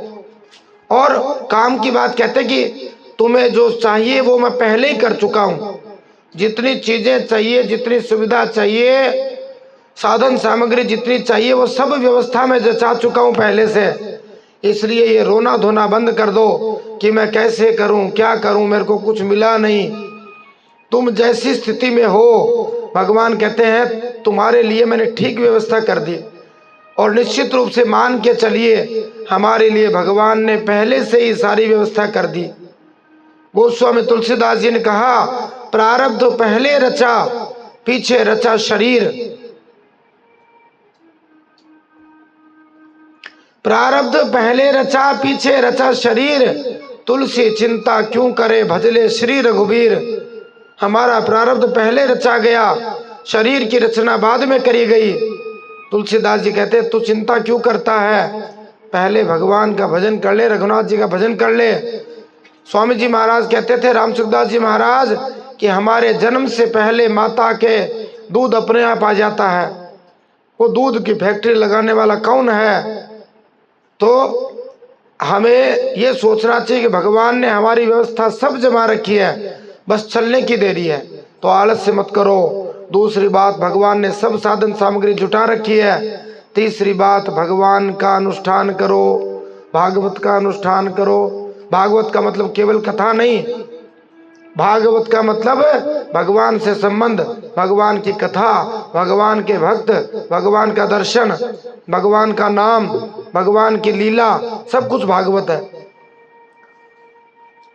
भगवान बहुत सारी बातें ब्रह्मा जी को कहते हैं और कहते हैं यही वही काम करना चाहिए जिससे मेरी प्रसन्नता हो। बस भक्तों को यही ध्यान रखना चाहिए। अब आगे जो है मैत्रेय जी बताते हैं कि भगवान का आशीर्वाद मिल गया। अब ब्रह्मा जी ने सृष्टि रचना शुरू करी। तो ब्रह्मा जी ने पहले 10 प्रकार की सृष्टि रचना करी। कितने प्रकार की करी? 10 प्रकार की। कौन कौन सी क्या क्या चीजें ब्रह्मा जी ने रचने का प्रयास किया? तो देखो, सबसे पहले महतत्व की रचना करी। नहीं, जोर जोर से नहीं। सबसे पहले ब्रह्मा जी ने महतत्व की रचना करी। दूसरी रचना ब्रह्मा जी ने अहंकार की करी। तीसरी रचना ब्रह्मा जी ने भूत सर्ग की करी, 5 महाभूतों को उत्पन्न करने वाला तन्मात्रा वर्ग उत्पन्न किया। चौथी सृष्टि ब्रह्मा जी ने हमारी इंद्रियों की करी। 5वीं सृष्टि सात्विक अहंकार से उत्पन्न हुए इंद्रियों के अधिष्ठाता देवताओं की करी, मन भी उसके साथ ही उत्पन्न हुआ। उसके बाद में 6ठी सृष्टि ब्रह्मा जी ने अविद्या की करी। ये 6 प्राकृत सृष्टियां हैं। इसके बाद ब्रह्मा जी ने 7वीं सृष्टि करी रचना, वो वैकृत सृष्टि थी। ये 6 प्रकार के जो पेड़ हैं उनकी रचना ब्रह्मा जी ने करी। देखो, पेड़ देखने में एक ही जैसा है, लेकिन ध्यान देने की बात है, पेड़ 6 प्रकार के होते हैं। पेड़ जो है 6 प्रकार के होते हैं। वनस्पति, औषधि, लता, त्वक्सार, विरुद्ध और द्रुम, ये 6 प्रकार के पेड़ होते हैं। 6 प्रकार के मतलब अलग अलग काम करने वाले। तो देखो, वनस्पति कौन सी होती है? तो वनस्पति वो होती है जिसपे वो मंजरी नहीं आती। मंजरी का मतलब होता है फूल से पहले जो कली आती है, जिसको बोलते हैं। जैसे गूलर है और बड़ का पेड़ है, बरगद और पीपल, इनमें वो नहीं आते, सीधा फल आता है और वे वनस्पति कहलाते हैं। दूसरे तरह के पेड़ है जिनको औषधि कहते हैं। औषधि वो होती है जो फलों के पक जाने पर नष्ट हो जाते हैं, जैसे धान, गेहूं, चना आदि, ठीक है ना, तो उनकी बनती है दवाई। तीसरे प्रकार के पेड़ हुए लता। लता वो होती है जो दूसरे का सहारा लेके चढ़ती है, जैसे ब्राह्मी, गिलोय, ये सब लताएं कहलाती हैं। चौथे प्रकार के पेड़ होते हैं उनको त्वकसार कहते हैं। त्वकसार का मतलब जिनकी चमड़ी ही सार होती है और कुछ नहीं होता उनमें, जैसे बांस होता है। बांस में पत्ता थोड़ा बहुत आता है, बाकी केवल उनके ऊपर वो खाल ही रहती है, बस बांस डंडा कठोर। और पांचवी जो पेड़ का प्रकार वो विरुद्ध है, वो पृथ्वी पर ही फैलती है लेकिन कठोर होती है, ऊपर की ओर नहीं चढ़ती, जैसे खरबूजा, तरबूज। भगवान जोरदार कलाकार है ना, इतना बड़ा खरबूजा तरबूज ऊपर चढ़ जाता, वहां से किसी खोपड़ी भी गिर जाता, गड़बड़ हो जाती ना। और छठे प्रकार का वो है जिसमें पहले फूल आता है, फिर फूल के स्थान पर फल आता है, उसको कहते हैं द्रुम, जैसे आम, जामुन आदि। तो ऐसे पेड़ भी 6 प्रकार के। भगवान बड़े चतुर हैं। लोग जबरदस्ती भगवान पे आरोप लगाते रहते हैं। एक कोई भक्त था, व्यक्ति था, उसने कहा भगवान में दिमाग तो बिल्कुल नहीं है। कहा कैसे? कहा धरती पे इतनी पतली सी बेल लगाई, उंगली से भी पतली होती बेल, और उस पे इतना बड़ा वो मतीरा, तरबूज, खरबूजा, काकड़िया, ये होता है इतना बड़ा, और पेड़ बना दिया इतना बड़ा, और उस पे लगा दी इतनी सी सुपारी। सुपारी पेड़ पे होती, बहुत ऊंचा पतला पेड़ होता है कर्नाटक वगैरह में। और खजूर इतना बड़ा, बड़ा भया तो क्या भया, जैसे पेड़ खजूर, पंछी को छाया नहीं और फल ला गया अति दूर। तब थोड़ी देर बाद में क्या हुआ कि ऊपर से एक खजूर आकर के उस आदमी के टाट पे गिरा, और टाट पे गिरते उसके अकल ठिकाने आ गई। उसने कहा भगवान आप सयाने ही हो, मेरे से गलती हो गई। यदि इतना बड़ा तरबूज इतने बड़े पेड़ पर लगाते और वहां से खोपड़ी पे गिर जाता 100-200 फीट से, तो खोपड़ी का नाका पी जाता। अच्छा, भगवान ने नारियल बनाया, तो जहां तक मुझे ध्यान है नारियल अपने आप गिरता नहीं है, उसको उतारना पड़ता है। भगवान ने इतना जोरदार उसका सिस्टम बनाया है कि वो ऐसे चलते फिरते खोपड़ी पे नहीं गिरता। नहीं तो और फल तो गिर जाते हैं आंधी वर्षा में, लेकिन नारियल गिरता नहीं है, जल्दी से मजबूत होता है एकदम। भगवान बहुत जोरदार कलाकार है। नहीं तो महाराज खोपड़ी में गिर जाए ना 2-4 नारियल, जय श्री राम हो जाए, गोविंदाय नमो नमः। तो इसलिए भगवान जो करते हैं वो ठीक करते हैं। भगवान ने सब काम बड़े व्यवस्थित तरीके से करे। तो भगवान ने पेड़ भी बनाए तो 6 तरीके के बनाए। ये ब्रह्मा जी भगवान के आदेश से सृष्टियां कर रहे हैं। फिर 8वीं सृष्टि में भगवान के आदेश से ब्रह्मा जी ने पशु पक्षियों की रचना करी, और ऐसे 28 प्रकार के पशु पक्षी बताए गए हैं। उनमें अलग अलग तरीके की चीज है। अच्छा, पशुओं की खास बात क्या है? इनको खाना पीना, बच्चे पैदा करना और सोना, बस 3 ही काम आते हैं। और जहां तक सूंघने की, जोर से बोलो, हाँ,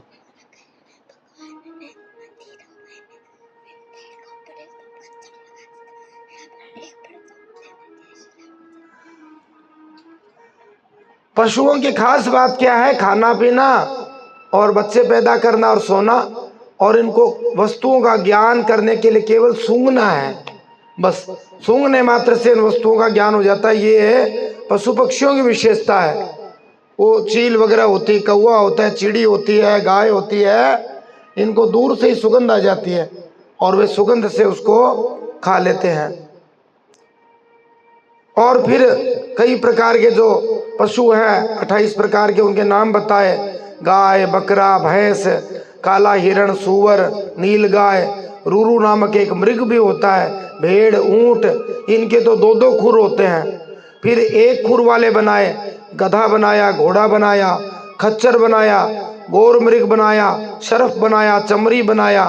फिर 5 नख वाले बनाए, जिनमें कुत्ते के 5 नाक हो, गीदड़ बनाया, भेड़िया बनाया, बाघ बनाया, बिलाव बनाया, खरगोश बनाया, शाही, सिंह, बंदर, हाथी, कछुआ, गोह और मगरमच्छ, ये सब 5-5 नाखून वाले हैं।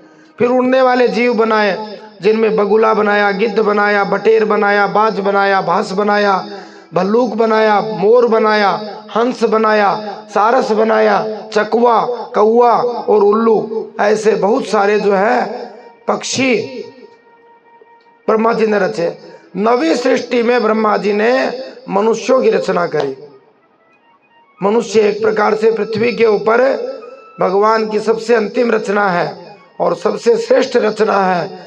मनुष्य में शक्ति है कि वो सोच सकता है, और सारे पशुओं का आहार प्रणाली भी ऐसे ही और माथा भी ऐसा ही, बल्कि ऐसा माथा उनका, और मनुष्यों का जो माथा है वो ऐसा सीधा, तो सीधे माथे में ज्यादा टिकता है। और भोजन का सिस्टम भी ऐसा सीधा, ऊपर से डालो नीचे। और जानवर लोग जो है वो ऐसे रहते हैं, वो ऐसे यूं जानो, उनको एक्स्ट्रा लोड खाने में लगाना पड़ता है, इसलिए पचाने में भी लोड लगाना पड़ता है। गाय वगैरह होती, भैंस होती है, वो पहले गबा गब खा लेते हैं, फिर धीरे धीरे निकाल के पचाते हैं, क्योंकि नीचे से पूरा फोर्स मोटर जैसे खींचनी पड़ती है। और आदमी है, उनके लिए, मनुष्यों के लिए कितना बढ़िया काम है, ऐसे आड़ों से खोलियो, शट चाल अपने आप तिसड़ जाए। और यदि मान लो कि कोई दलिया खाना हो या दूध पीना हो या हलवा खाना हो, तब तो कहना ही क्या, ऐसे रखते ही वो जैसे वो तिसड़ पट्टी होती है, ऐसे तिसड़ता हुआ सीधा अंदर शट। तो हाँ, ये भगवान ने व्यवस्था करी है। और मनुष्य जो है वो चाहे तो भगवान का भजन करके देवता बन के भगवान का धाम प्राप्त कर सकता है, और वो चाहे तो कुत्ता बिल्ली बन सकता है, पशु बन सकता है। अब ब्रह्मा जी ने अंतिम रचना रची, 10वीं सृष्टि। उसमें देखो कौन कौन रचे, 8 प्रकार की रचनाएं करी हैं। ये सब भी सृष्टि के ही प्राणियों में आते हैं। तो देवता रचे, पितर रचे, ओए भूत प्रेत भी ब्रह्मा जी की रचना है, ध्यान से सुन। देवता रचे, पितर रचे, असुर रचे, गंधर्व अप्सरा 4, यक्ष राक्षस 5, सिद्ध चारण विद्याधर 6, और भूत प्रेत पिशाच ये 7वीं रचना, 7 प्रकार के मतलब, और 8वीं किन्नर किम पुरुष और अश्वमुख, 10 प्रकार की रचना ब्रह्मा जी ने करी। इसका मतलब क्या हुआ कि जैसे मनुष्य मरते हैं वैसे देवता भी मर जाते हैं। 30 करोड़ 67 लाख 20 हजार वर्ष की आयु है देवताओं की, उसके बाद नए देवता आ जाते हैं। तो इसलिए देवलोक प्राप्त करके भी बुद्धिमान लोग तो ऐसा कहते हैं कि भगवत धाम ही जाना चाहिए, बाकी बेवकूफ लोग यहाँ पृथ्वी के सुखों में फंस जाते हैं। इसी तरह पितरों का लोग, इसी तरह असुर है, और गंधर्व अप्सरा अलग है, उनका गाने का नाचने का काम है। यक्ष राक्षस का अलग लोक है, सिद्ध चारण का अलग काम है, और भूत प्रेत पिशाच की भी योनियां हैं, जो पृथ्वी पे भूतों जैसे रहते हैं, नहाते नहीं, धोते नहीं, गंदे रहते, भजन नहीं करते, मांस मदिरा लेते हैं। वे अगले जन्म में भूत प्रेत पिशाच बनने की तैयारी कर रहे हैं। नहीं तो अगले जन्म में तो आजकल ट्रेनिंग दी जाती है ना, how to be a good man, how to be a good teacher, how to be a good politician. ऐसे ऐसे जो लोग इस तरह के काम कर रहे हैं वे ट्रेनिंग ले रहे हैं, how to be a good host, भूत बढ़िया कैसे बना जाए, गूगल बताइए अच्छा भूत कैसे बने, वो ट्रेनिंग ले रहे हैं। हाउ टू बी ए गंडक, how to live like a गंडक, कुत्ते की तरह कैसे रहा जाए, इसलिए कुत्ता पालते हैं और कुत्ते का पूरा प्रशिक्षण लेके अगले जन्म में कुत्ता बन जाते हैं। बोलिए सियावर रामचंद्र भगवान की जय। ब्रह्मा जी कहते हैं, मैत्रेय जी कहते हैं, सुनो विदुर जी, अब मैं तुम्हें समय के बारे में बताता हूं। देखो बड़ा सुंदर विवेचन यहाँ दिया है। संसार में 2 चीजें महत्वपूर्ण है, एक तो समय और एक पदार्थ। वैज्ञानिकों ने 2 ही तरीके से विभाजन किया। पदार्थ की दृष्टि से 2 विभाजन किया है, उसमें है 3 चीजें।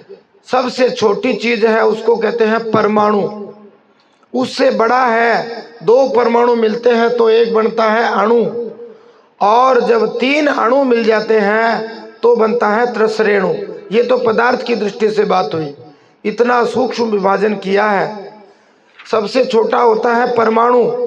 परमाणु क्या होता है, दूसरे परमाणुओं के साथ जिसका संयोग नहीं हुआ हो, अलग फिरे। और जब 2 परमाणु मिल जाए तो अणु कहलाता है, और जब 3 अणु मिल जाए तो वह त्रसरेणु कहलाता है। त्रसरेणु हमें दिखाई देता है नंगी आंखों से, कब, जब हम सूर्य का प्रकाश देखते हैं और सूर्य की धूप के अंदर हमें छोटे छोटे वो उड़ते हुए दिखाई देते हैं, है ना, दाने जैसे छोटे छोटे एकदम, जैसे झाड़ू लगाते और लगाते तो वो उड़ते हैं, बिना झाड़ू के भी उड़ते रहते हो, वो त्रसरेणु है, वो हमें हमारी आंखों से दिखाई देते हैं। ये तो पदार्थ की दृष्टि से बात आई, अणु को माइक्रो से देखना पड़ता है। अब आई समय की बात, तो समय की सबसे छोटी जो इकाई है उसको कहते हैं त्रुटि। इसमें हमने एक छंद बनाया, उस छंद के माध्यम से हम थोड़ा सा इनके नामों को याद कर ले, ताकि वो नाम जब याद हो जाएंगे तो उनको समझना थोड़ा आसान हो जाएगा। काल विभाजन का एक छंद है, जैसे रामायण के श्री रामचंद्र कृपालु भजमन वैसे।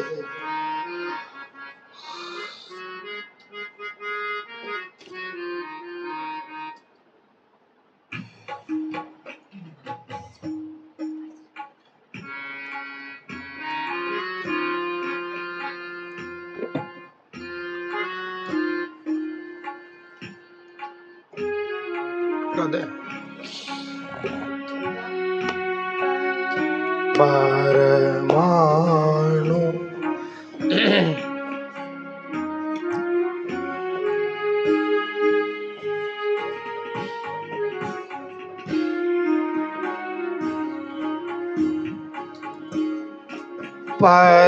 परमाणु अणु त्रस रेणु टूटी वे दास लावनी।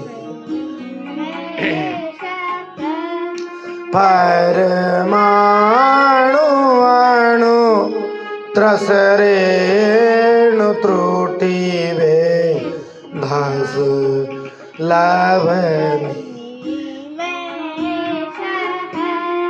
क्षण काष्ठ लघुना डिका मुहूर्त प्रहर पुण्य दिन रात है।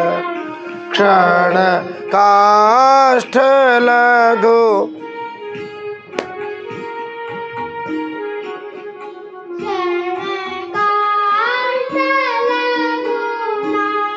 डिका मुहूर्त प्रहर पुण्य दिन पाख मास षड ऋतु आयन द्वे बरस पुण्य युग चारि है। पाख मास षड ऋतु आयन द्वे अरु बरस पुण्य युग चारि है। मनु कल्प ब्रह्मा का परार्ध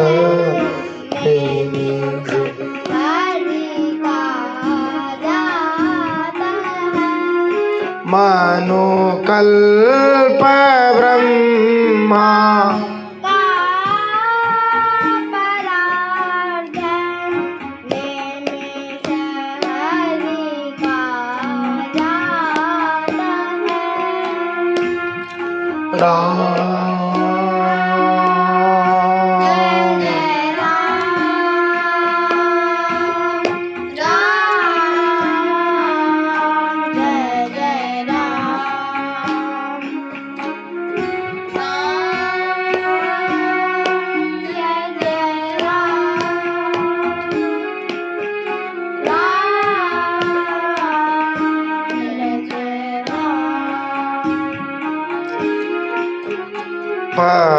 परमाणु अणु त्रस रेणु त्रुटि वे दास लावनी मेष है।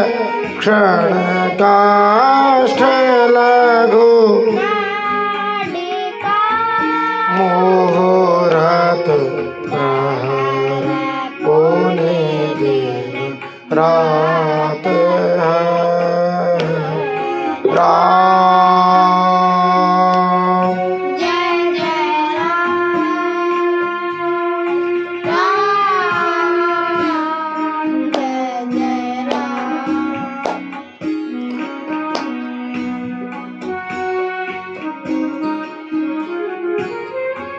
तो देखिए समय का जो विभाजन है उसमें पदार्थ की दृष्टि से परमाणु, अणु, त्रसरेणु ये तीन सबसे छोटे पदार्थ हो गए। और समय की बात करें तो सबसे छोटा भाग हो गया, उसको कहते हैं त्रुटि। और फिर वेधस, लव, निमेष, क्षण, काष्ठा, लघु, नाडिका, मुहूर्त, प्रहर, दिन रात, ये छंद हमने ही बनाया है और क्रम से है, इन सबको याद कर ले इसलिए बनाया है। इसके बाद में पखवाड़ा आता है, फिर महीना आता है, फिर 6 ऋतुएं आती है, फिर 2 वो आते हैं आयन, इसके बाद में वर्ष आता है, फिर युग आता है मतलब कलयुग आदि, फिर 4 युग आते हैं, फिर इस प्रकार एक मनवंतर आता है, फिर एक कल्प आता है, फिर ब्रह्मा का परार्ध है। उतना समय भगवान हरि के केवल पलक झपकते ही बीत जाता है। तो जो लोग कहते हैं कि हमारे भारत में गणित पर और कोई खोज नहीं करी और जो घड़ी में सेकंड होती है उससे कम कुछ नहीं जानते, वो आजकल कहते हैं माइक्रो सेकंड, नैनो सेकंड, लेकिन यहाँ पर समय की सबसे छोटी इकाई बताइए जिसको कहते हैं त्रुटि। त्रुटि कितनी छोटी होती पता है क्या? 1 सेकंड का 1687वां भाग होता है, मतलब 1 सेकंड का भी 1687वां भाग है।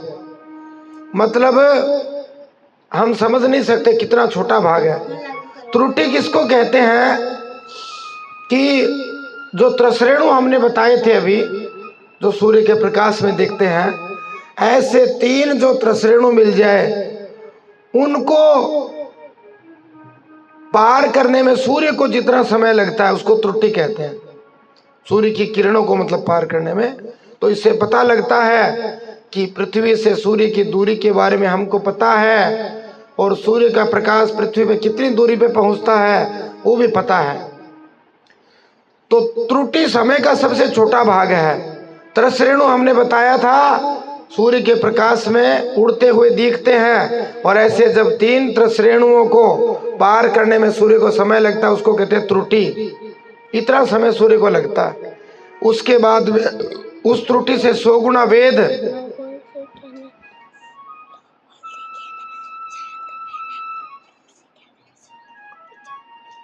समझ में नहीं आ रही? जोर से बोलो, जोर से बोलो, जय माता की।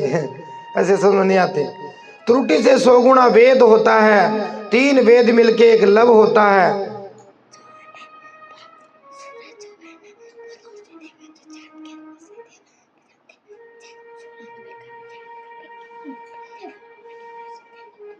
रिफ्लेक्ट हो गया। देखो सबसे छोटा भाग त्रुटि जो कि 1 सेकंड का 1650वां भाग,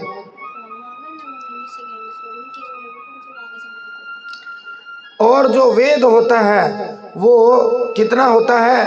तो 1 सेकंड का 0.00047वां भाग होता है, उसको वेद कहते हैं। फिर एक लव होता है, वो कितना बड़ा होता है? तो 0.014 सेकंड होता है 1 सेकंड का भाग। और फिर उससे छोटा होता है जिसको निमेष कहते हैं, वो 0.42 सेकंड का होता है। उसके बाद एक क्षण होता है, वह होता है 1.28 सेकंड का। और एक होता है काष्ठ, वो 8 सेकंड का होता है। उससे बड़ा जो भाग होता है उसको लघु कहते हैं, 2 मिनट का एक लघु होता है। और ऐसे 15 लघु मिलते हैं तब एक दंड होता है, एक दंड 30 मिनट का होता है। और ऐसे जब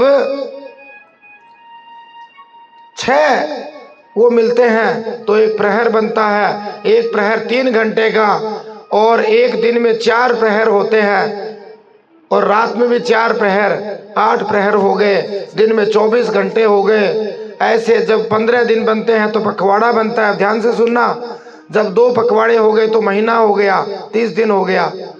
अब जब 2 महीने हो गए तो एक ऋतु हो गई। 6 ऋतुएं भारत में चलती हैं। इसी प्रकार 6-6 महीने के 2 अयन, एक उत्तरायण एक दक्षिणायन, दोनों जब मिलते हैं तब वे 1 वर्ष बनता है। और देवताओं का 6 महीने का दिन, 6 महीने की रात होती है। पितरों का एक दिन रात हमारे 1 महीने के बराबर होता है। क्योंकि देखो पितरलोक चंद्रमा पे कहा गया है, और चंद्रमा पे 15 दिन दिन रहता है और 15 दिन रात रहती है। इस बात को सब जानते हैं। इसी हिसाब से चंद्रयान छोड़ा गया था।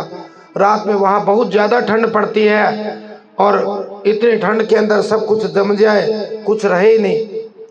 तो भागवत के अंदर वैदिक काल से फिजिक्स, केमिस्ट्री, मैथ्स सब के ऊपर गहराई से चिंतन किया गया।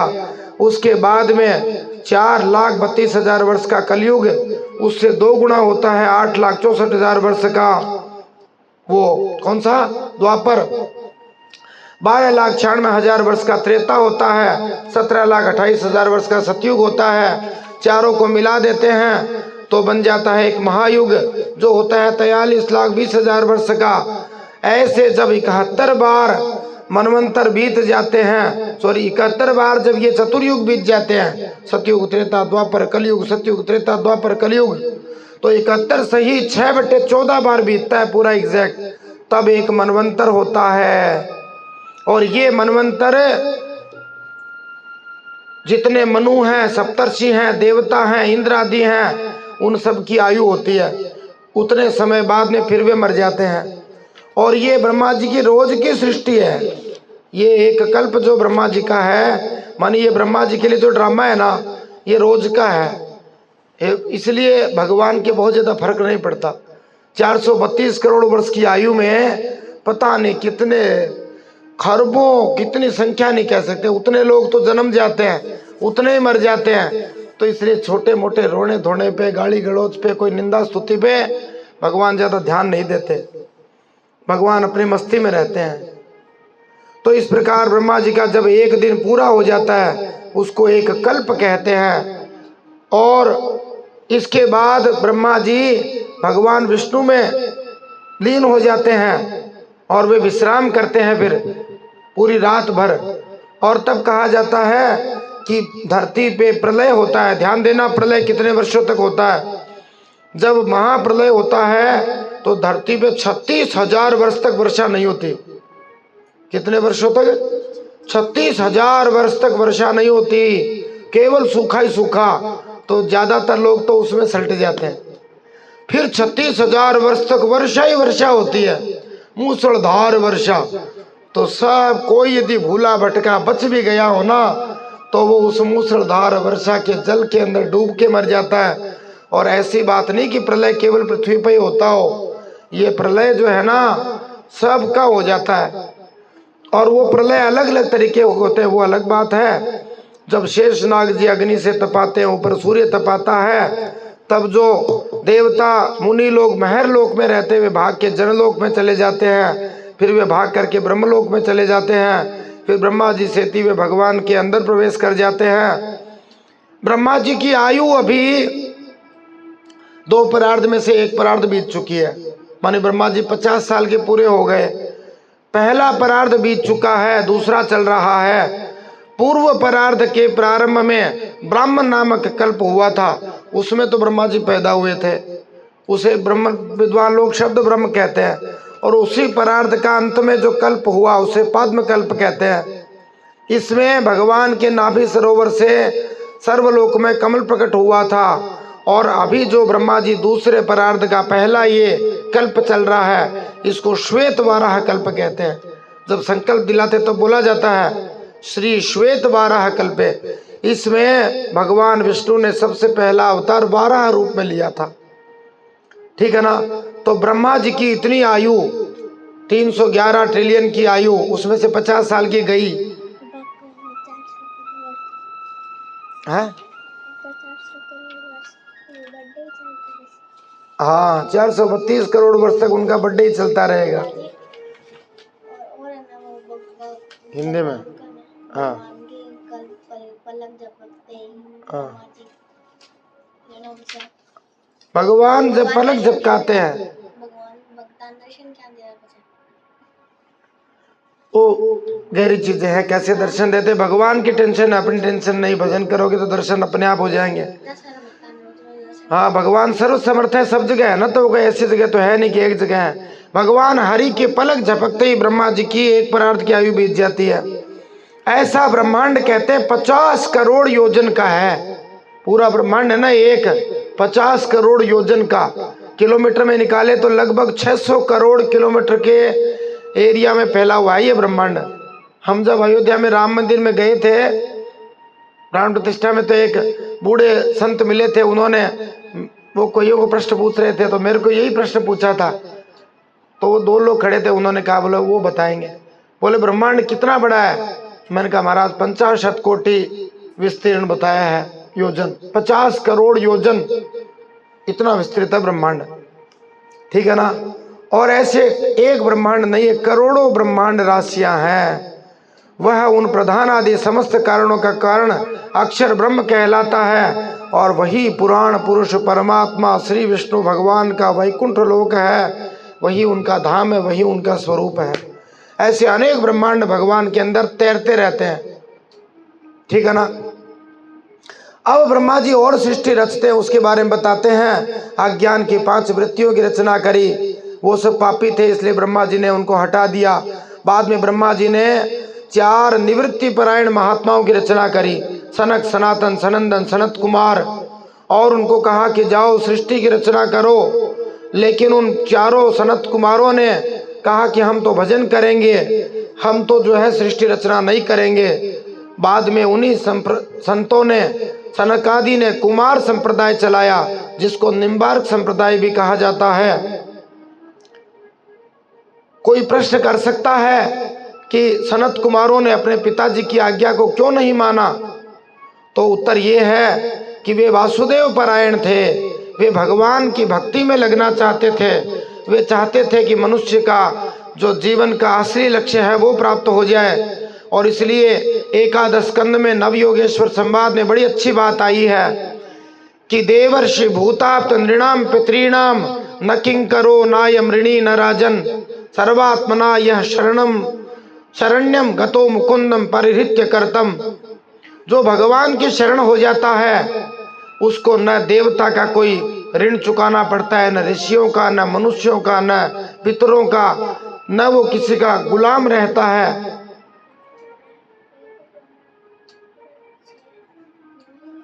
न वो किसी का ऋणी रहता है, जो पूरी तरह से भगवान की शरण हो जाता है। बोलो बोलो, जल्दी बोलो, जोर से बोलो।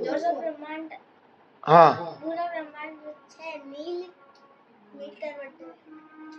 अच्छा, वाह, बढ़िया, अच्छी बात है। 600 करोड़ को 6 नील में कर लिया, ऐसे क्या? 600 करोड़ नील में तो कैसे होगा? कोई बात नहीं, अच्छी बात है, मान लेंगे, ठीक है। तो फिर सनत कुमारों ने ब्रह्मा जी का आदेश इसलिए ठुकरा दिया कि वे गृहस्थ बनना नहीं चाह रहे थे, और उनके इस कार्य में कोई त्रुटि भी नहीं थी, कोई गलत बात भी नहीं थी। अब हुआ यूं कि जब सनत कुमारों ने सृष्टि रचने से मना कर दिया, तब तो ब्रह्मा जी को क्रोध आ गया। ब्रह्मा जी की आंखें लाल हो गई। ब्रह्मा जी की यहाँ भौहों के बीच में से एक तेज निकला, स्पष्ट रूप में लिखा है यहाँ, भ्रुवोर मध्यात् प्रजापते है। ब्रह्मा जी के यहाँ भौहों के बीच में से एक तेज निकला, जिसका रंग लाल और नीला था। वह एक बालक के रूप में प्रकट हो गया। वह यद्यपि देवताओं के पूर्वज के रूप में था, और भगवान शंकर ही थे, रुद्र ही थे, भव थे। रो रो कर कहने लगे, हे जगत पिता, हे विधाता, मेरा नाम बताओ, मेरे रहने का स्थान बताओ। तो ब्रह्मा जी ने कहा, पहले तो रो मत, यदरोदी ही सुरश्रेष्ठ है, तुम रोए बहुत ज्यादा, इसलिए तुम्हारा नाम हो गया रुद्र, ठीक है ना। तुम जन्म लेते ही बालक के समान फूट फूट कर रोने लगे, इसलिए तुम्हारा नाम होगा रुद्र।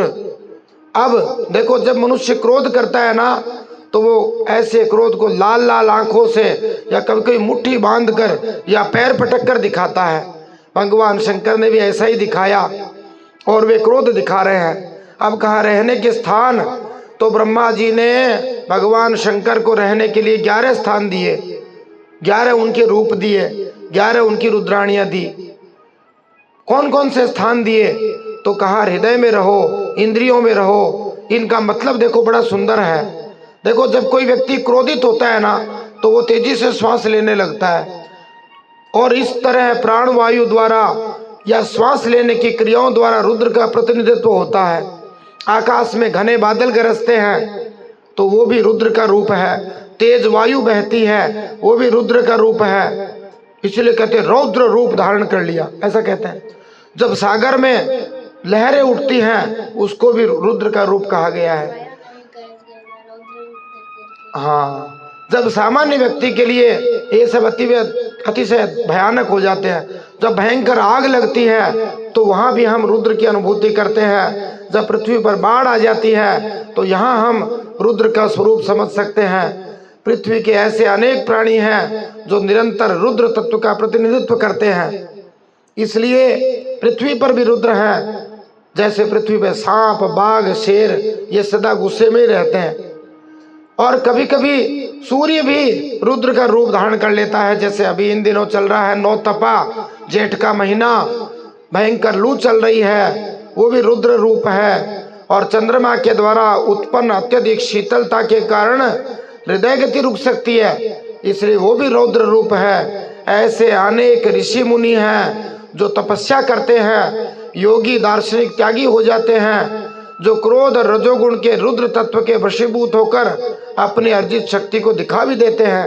जैसे दुर्वासा मुनि ने अम्बरीश जी से झगड़ा मोल ले लिया, एक ब्राह्मण बालक ने परीक्षित महाराज को शाप दे दिया, ये सब रुद्र तत्व का प्रदर्शन ही है।